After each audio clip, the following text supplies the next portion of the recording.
বড়দিন চলে এলো মানেই কিন্তু পিকনিকের সিজন শুরু হয়ে গেল।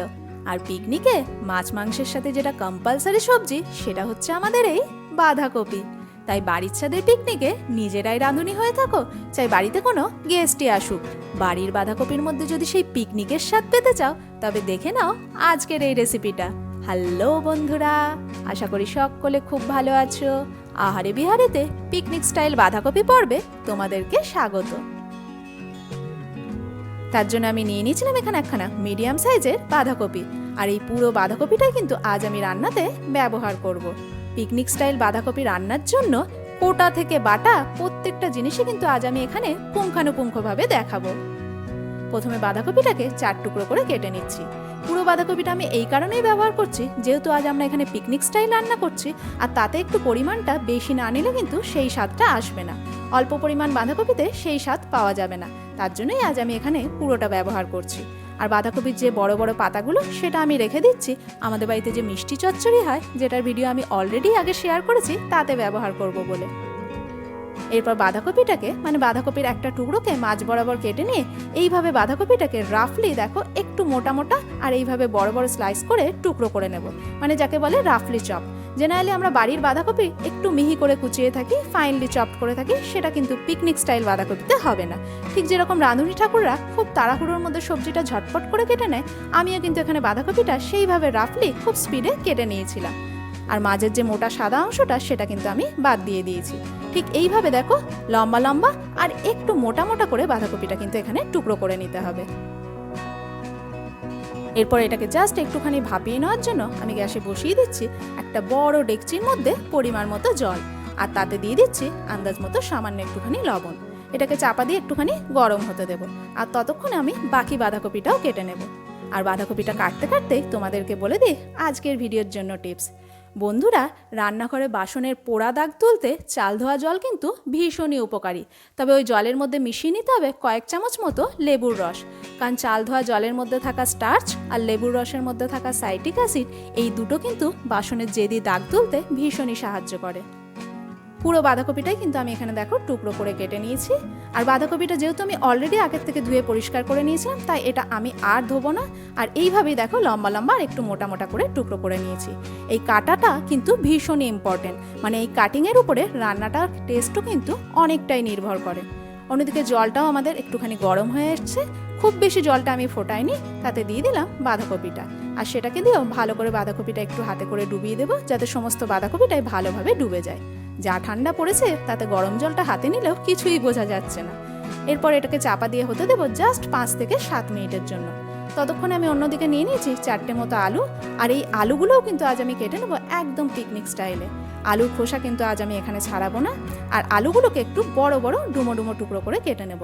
জেনারেলি দেখবে পিকনিক স্টাইল রান্নায় আলুর খোসা খুব একটা ছাড়ানো হয় না, খোসা শুদ্ধ আলুই দেওয়া হয়, আর সেটাও কিন্তু খেতে বেশ লাগে। ঠিক সেই রকমভাবে আজ আমি আলুগুলোকে এখানে টুকরো করে নেব। আমি এখানে একটা আলুকে 8টা করে টুকরো করে নিয়েছি। তোমরা যদি এর থেকেও বড় আলু ব্যবহার করো, চাইলে সেখানে 10 টুকরো মতো করে নিতে পারো। এইভাবে দেখো 8টা মতো টুকরো করে নিয়েছি। আর আলুর কিন্তু খোসা আমি কোনোটারই ছাড়াইনি, এইভাবে ডুমো ডুমো করে আলুগুলোকে এখানে টুকরো করে নিয়েছি। এরপর আলুগুলোকে রেখে দিচ্ছি জলে, যতক্ষণ না আমরা রান্নার অন্য প্রসেসিংয়ে যাচ্ছি। তার ফলে আলুগুলো লাল হয়ে যাবে না। এটা জলের মধ্যে থাক, যখন রান্না করব তখন আমরা জলটা ঝরিয়ে নেব। অন্যদিকে মোটামুটি 5 থেকে 7 মিনিট, খুব বেশি টাইম কিন্তু দেওয়া যাবে না। আমি আবারও বলছি, জাস্ট 5 থেকে 7 মিনিটের জন্য, যাকে বলে ব্লাঞ্চ করা, বাঁধাকপিটাকে একটুখানি ব্লাঞ্চ করে নিতে হবে। গ্যাসের ফ্লেম আমি অফ করে দিচ্ছি। আর এরপরে আমি এটাকে তুলে জল ঝরতে দেবো। তার জন্য আমি দিয়ে দিলাম একটাখানা স্ট্রেনারের মধ্যে। তার ফলে এক্সেস যে জলটা আছে সেটাও কিন্তু ঝরে যাবে, আর ভালোভাবে তাড়াতাড়ি বাঁধাকপিটা ঠান্ডাও হয়ে যাবে। বন্ধুরা, তোমরা দেখতেই পাচ্ছ বাঁধাকপিটা কতটা লম্বা লম্বা পিসেস দেখাচ্ছে। ঠিক পিকনিক স্টাইল বাঁধাকপির জন্য বাঁধাকপির এই কাটিংটা কিন্তু ভীষণই ইম্পর্টেন্ট। আর এটাকেও আমি হালকা একটুখানি ছড়িয়ে দিচ্ছি, যাতে এটা তাড়াতাড়ি ভালোভাবে ঠান্ডা হয়ে যায়। আর অন্যদিকে আমি নিয়ে নিয়েছিলাম বেশ খানিকটা পরিমাণে গরম মশলা। নিয়ে নিয়েছিলাম বড় 1 টুকরো দারচিনি, 4টে মতো ছোটো এলাচ, আর বলতে পারো 10টা মতো লবঙ্গ। সেগুলোকে আমি জাস্ট একটুখানি জলে সোক করতে রেখে দিচ্ছি, যাতে এটা একটু নরম হয়ে যায়। তার ফলে আমার মশলাটা হামালদিস্তায় কুটে নিতে সুবিধা হবে। আর নিয়ে নিয়েছিলাম এখানে বেশ খানিকটা পরিমাণে কড়াইশুঁটি।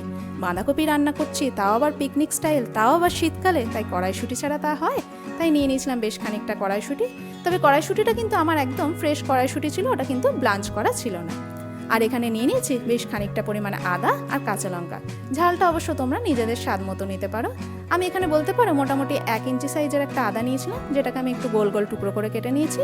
আর লঙ্কাগুলোকেও একটু বড় বড় টুকরো করে কেটে নিচ্ছি, কারণ এগুলোকে আমাদেরকে থেতো করে নিতে হবে। এরপর এগুলোকে দিয়ে দিচ্ছি আমি হামালদিস্তার মধ্যে, আর তাতে দিয়ে দেবো সামান্য একটুখানি লবণ। এর ফলে এটা আমাদের থেতো করতে সুবিধা হবে আর খুব তাড়াতাড়ি থেতোও হয়ে যাবে। বন্ধুরা, পিকনিক স্টাইল রান্নাতে রাঁধুনিরাও ঠিক এইভাবেই হামালদিস্তার মধ্যে মশলাগুলো কুটে নেয় কিনা? হ্যাঁ, যদিও আমার হামালদিস্তাটা বাড়ির জন্য একটু ছোট, আর ওনারা একটু বড় বড় লোহার হামালদিস্তায় কুটে নেয়। দেখো, আদা আর কাঁচা লঙ্কাটাও এখানে ভালোভাবে দেখো থেতো করা হয়ে গেছে। অন্যদিকে আমি বসিয়ে দিলাম একখানা বড় মাপের কড়াই, আর তাতে দিয়ে দিলাম বেশ খানিকটা পরিমাণে সর্ষের তেল।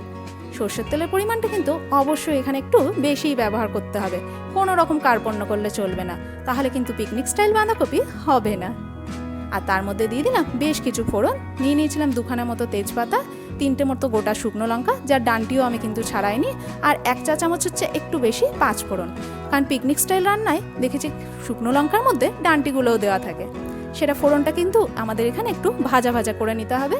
আর তারপরে আমি অ্যাড করে দিলাম ওই টুকরো করে রাখা আলুটা। যেহেতু আজ আমি এখানে পিকনিক স্টাইল রান্না করছি, তাই আমি চেষ্টা করেছি আমার কাছে অ্যাভেলেবেল বাসনপত্রগুলো একটু বড় বড় মাপের নেওয়ার, যাতে দেখে মনে হয় যেন পিকনিকের জন্য রান্না হচ্ছে। আলুগুলোতে কিন্তু আমি এখানে নুন বা হলুদ কোনো কিছুই অ্যাড করিনি। ফ্লেমটা মিডিয়ামে রেখে এগুলোকে একটুখানি নাড়াচাড়া করে নেব। নাড়াচাড়া করবো বলতে আলুগুলো এখানে মোটামুটি 50% অবধি ভেজে নেব। আর আলুগুলো ভাজতে ভাজতে দেখবে আলুর যে স্কিনটা আছে সেটা একটুখানি সিঙ্ক করে গেছে, মানে একটু কুচকে গেছে, যেটা আমরা জেনারেলি পিকনিক স্টাইল রান্নাতে পেয়ে থাকি, আর সেটা খেতে কিন্তু দারুণ লাগে। আলুগুলো মোটামুটি 50% অবধি ভাজা ভাজা হয়ে গেছিলো যখন, আর হালকা একটা কালার যখন ধরেছিল, খুব বেশি ডার্ক কালার কিন্তু আনবো না, তখন আমি অ্যাড করে দিয়েছিলাম কড়াইশুঁটিটা। আর কড়াইশুঁটিটাকে দিয়েও জাস্ট 3 থেকে 4 মিনিট মতো একটু নাড়াচাড়া করেছি, কারণ বেশি নাড়াচাড়া করলে তখন কড়াইশুঁটি খোসা আর ভেতরের দানা দুটো আলাদা হয়ে যাবে, সেটা আমরা চাই না। তার জন্য কড়াইশুঁটিটাকে জাস্ট 3-4 মিনিট হালকা ফ্লেমে, মানে লো ফ্লেমে নাড়াচাড়া করার পর অ্যাড করে দিলাম ওই ভাপিয়ে রাখা বাঁধাকপিটা, যেটা আমাদের অলরেডি ঠান্ডাও হয়ে গিয়েছিল। আর এরপরে এটা আলু আর মটরশুঁটির সাথে ভালোভাবে মিক্স আপ করে দিতে হবে। এখন কিন্তু আমরা কোনো মশলা অ্যাড করব না, ভালোভাবে এটাকে মিক্স আপ করে একটুখানি বাঁধাকপিটা কষিয়ে নিতে হবে। আর এখানে বাঁধাকপি কষানোর কাজটাই কিন্তু আমাদের একটু সময় সাপেক্ষ। বাঁধাকপিটাকে আমরা জাস্ট একটু ব্লাঞ্চ করেছিলাম, মানে বলতে পারো একটুখানি নরম করে নিয়েছিলাম। আর তাছাড়া বাঁধাকপিটা কিন্তু কোনোভাবে আমরা এখানে সিদ্ধ করিনি, তার জন্য এখানে মেনলি বাঁধাকপিটাকে কিন্তু আমাদের বেশ খানিকক্ষণ ধরে কষাতে হবে, যার ফলে স্বাদ কিন্তু আসবে অসাধারণ। বাঁধাকপিটা মোটামুটি আমি এখানে 10 থেকে 12 মিনিট বলতে পারো মিডিয়াম ফ্লেমে এইভাবেই নাড়াচাড়া করে কষিয়ে নিয়েছিলাম। যেহেতু পরিমাণটাও অনেকটা বেশি ছিল, তাই মিক্স আপ করতে এবং কষাতেও আমার একটু সময় লেগেছিল। 10-12 মিনিট ভালো করে কষিয়ে নেওয়ার পর দেখবে বাঁধাকপির পরিমাণটাও একটুখানি কমে আসবে। এরপরে আমি এর মধ্যে অ্যাড করে দিচ্ছি ওই যে থেতো করে রেখেছিলাম আদা আর কাঁচা লঙ্কাটা, সেটা আমি এখানে দিয়ে দিচ্ছি। আর তার সঙ্গে দিয়ে দেবো 2খানা মতো টমেটো। আমি নিয়ে নিয়েছিলাম মিডিয়াম সাইজের 2টো টমেটো, সেগুলোকেও জাস্ট রাফলি চপ করে বড় বড় 4টে করে টুকরো করে নিয়েছিলাম, আর সেগুলো তার মধ্যে অ্যাড করে দিলাম। এরপরে আমি এর মধ্যে দিয়ে দিচ্ছি মশলাগুলো। দিয়ে দিলাম পরিমাণ মতো হলুদ গুঁড়ো, তার সঙ্গে দিয়ে দেবো খুব সামান্য একটুখানি, যেহেতু অলরেডি আমি কাঁচা লঙ্কা ব্যবহার করেছি, লাল লঙ্কার গুঁড়ো। দিয়ে দিলাম ধনে গুঁড়ো, আর সঙ্গে দিয়ে দিচ্ছি পরিমাণ মতো জিরে গুঁড়ো। আমি কিন্তু আজ পিকনিক স্টাইল রান্নার জন্য সমস্ত মশলাগুলোও দেখো কোনো চামচে ব্যবহার করিনি, সমস্তগুলোই প্যাকেট থেকে ব্যবহার করেছি, ঠিক যেরকম রাঁধুনিরা ব্যবহার করে, পুরোটাই কিন্তু আন্দাজের বেসিসে যে কতটা লাগবে। আর টেস্টটাকে ব্যালেন্স করার জন্য দিয়েছিলাম একটুখানি মতো চিনি, আর দিয়ে দিয়েছিলাম আন্দাজ মতো লবণ। বাঁধাকপিটা ব্লাঞ্চ করার সময় অল্প আমরা নুন ব্যবহার করেছি, সেই আন্দাজেই নুনটা আমি এখানে ব্যবহার করেছি। আর নুনটাও কিন্তু আজ আমি দিয়েছিলাম হাতে করে, যার ফলে রান্নার স্বাদ কিন্তু এসেছিল অসাধারণ। ঠিক পিকনিকে রাঁধুনিরা যেরকমভাবে রান্না করে থাকে, আমিও চেষ্টা করেছি পুরো সেরকমভাবেই রান্না করা। সমস্ত মশলাগুলোই দেখো এখানে ভালোভাবে কিন্তু মিক্স আপ করে নিয়েছি, আর মশলাগুলোকে এখানে হালকা আমরা একটুখানি কষিয়ে নেব। যেহেতু এগুলো শুকনো মশলা, কষাতে খুব বেশি সময় লাগবে না, তবে এখানে কিন্তু আমি কোনো জল এখনো পর্যন্ত অ্যাড করিনি। মশলাগুলোকে জাস্ট 6 থেকে 7 মিনিটের জন্য মিডিয়াম টু লো ফ্লেমে একটুখানি কষিয়ে নেব। তার ফলে মশলাগুলো বাঁধাকপি আর আলুর সাথেও ভালোভাবে কিন্তু কুকড হয়ে যাবে।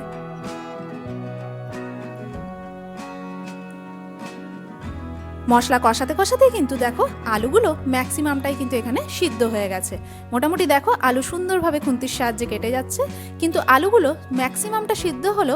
এই মশলাটাকে একটু মাখো মাখো করার জন্য আমাদের কিন্তু একটু জল এখানে অ্যাড করতেই হবে, আর সেই জলের পরিমাণটাও কিন্তু এখানে ভীষণ ইম্পর্টেন্ট পিকনিক স্টাইল বাঁধাকপি রান্নার জন্য।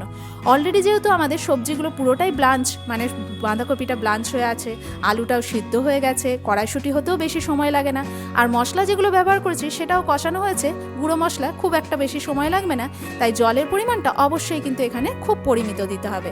আমি যে হামালদিস্তাটার মধ্যে আদা আর কাঁচা লঙ্কাটা থেতো করেছিলাম সেটাকে ধুয়ে এখানে জলটা অ্যাড করেছি। তবে জলের পরিমাণটা এখানে কিন্তু হতে হবে, বাঁধাকপিটা জলের মধ্যে ডুবে তো থাকবে, মানে ভালোভাবে মিক্স আপ তো হয়ে যাবে, কিন্তু জলের লেয়ার কোনোভাবেই যেন বাঁধাকপির ওপরে না যায়, তাহলে কিন্তু বাঁধাকপিটা খুব বেশি ম্যাশি বা গলা গলা হয়ে যাবে। সেক্ষেত্রে এখানে পিকনিক স্টাইল বাঁধাকপি কিন্তু রেডি হবে না, অনেক সময় যেটা আমাদের বাড়ির ক্ষেত্রে হয়ে থাকে। এটাকে আমি চাপা দিয়ে হতে দিয়েছিলাম আরও 7 থেকে 8 মিনিট অবধি। খুব বেশিক্ষণ ঢাকা চাপা দিয়ে রান্নার প্রয়োজন নেই, কারণ যেহেতু আমাদের অলরেডি সবজিগুলো ম্যাক্সিমামটাই কুকড হয়ে আছে। তবে এটাও খেয়াল রাখতে হবে জলটা যাতে পুরোপুরি শুকিয়ে না যায়। বন্ধুরা, তোমরা দেখতেই পাচ্ছ জলটা কিন্তু আমাদের এখনও পুরোপুরি শুকিয়ে আসেনি, আর এটাকে আমরা আর চাপা দিয়ে রান্না করব না, জাস্ট কড়াইয়ে নাড়াচাড়া করতে করতে জলটাকে আমরা শুকিয়ে নেব। আলুগুলোও দেখো এখানে পারফেক্টলি সিদ্ধ হয়ে গেছে, আর যে মশলাগুলো আমরা একটুখানি কষিয়ে নিয়েছিলাম সেটাকেও চাপা দিয়ে রান্নার ফলে সেটাও কিন্তু একদম পারফেক্টলি কুকড হয়ে গেছে। এরপর এর মধ্যে অ্যাড করে দিচ্ছি যে গরম মশলাটা আমরা একটুখানি জলে সোক করে রেখেছিলাম, সেটাকে আমি একটু থেতো করে নিয়েছিলাম। আর দিয়ে দেবো সবার শেষে বেশ খানিকটা পরিমাণে ধনেপাতা। তার জন্য ধনেপাতা জাস্ট গোড়ার অংশটা বাদ দিয়ে ধনেপাতাগুলোকে একটু বড় বড় টুকরো করে মানে রাফলি চপ করে নিয়েছি। আমি এখানে তোমাদেরকে চপিংগুলো এই কারণেই দেখাচ্ছি, কারণ এই পিকনিক স্টাইল বাঁধাকপি রান্নার ক্ষেত্রে কাটিং অ্যান্ড চপিংটা ভীষণই ইম্পর্টেন্ট। এই সবজি কোটার উপরে রান্নার স্বাদ কিন্তু অনেকখানি নির্ভর করে।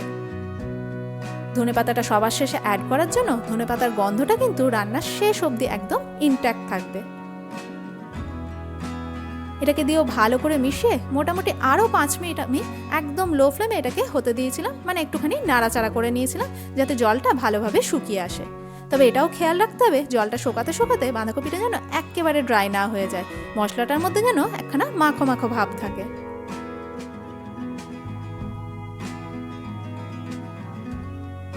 দেখো বন্ধুরা, জলটা কিন্তু এখানে প্রায় শুকিয়েই এসছে। এই অবস্থায় আমি এখানে গ্যাসের ফ্লেমটা অফ করে দেবো। জেনারেলি আমরা নিরামিষ বাঁধাকপি রান্নার ক্ষেত্রে বাড়িতে সবার শেষে একটু ঘি অ্যাড করে থাকি, তবে এখানে কিন্তু আমরা তেমনটা করব না, কারণ পিকনিক স্টাইল বাঁধাকপিতে কিন্তু ঘি ব্যবহার করা হয় না। বাঁধাকপিটা হয়েছে যেমন ঝুরঝুরে, মশলাটাও কিন্তু হয়েছে তেমনই মাখো মাখো, জলটা শুকিয়ে তো এসছে, আর কালারটাও কিন্তু হয়েছে অসাধারণ লাগছে না, একদম পিকনিক স্টাইল বাঁধাকপি। বন্ধুরা, আমি যে রান্নার প্রসেসটা আজ তোমাদেরকে দেখালাম একবার সেইভাবে বাড়িতে ট্রাই করে দেখো, আর যদি সেই বাঁধাকপি রান্নার মধ্যে যদি পিকনিকের স্বাদ না পেয়ে থাকো আমাকে কিন্তু অবশ্যই কমেন্ট করে জানিও। পুরো বাঁধাকপিটা আমরা একদিনে খেতে না পারলেও যেহেতু শীতকালের দিন ফ্রিজে রেখে আমরা পরের দিনও খেয়েছিলাম, তবে পরের দিনেও বাঁধাকপিটা কিন্তু ছিল একদম তেল তেল, আর স্বাদেরও কিন্তু কোনো রকম পরিবর্তন হয়নি। তাই বন্ধুরা, তোমরা নিজের বাড়ির পিকনিকের রাঁধুনিই হয়ে থাকো, চাই বাড়িতে কোনো গেস্টই আসুক, চাই ভাবো যে কোনো একদিন বাড়ির বাঁধাকপির মধ্যে সেই পিকনিকের স্বাদ আনতে চাও, তাহলে অবশ্যই কিন্তু রেসিপিটা একবার ট্রাই করে দেখো। আর ভিডিওটা ভালো লেগে থাকলে অবশ্যই একটা লাইক করে চ্যানেলটিকে সাবস্ক্রাইব করো।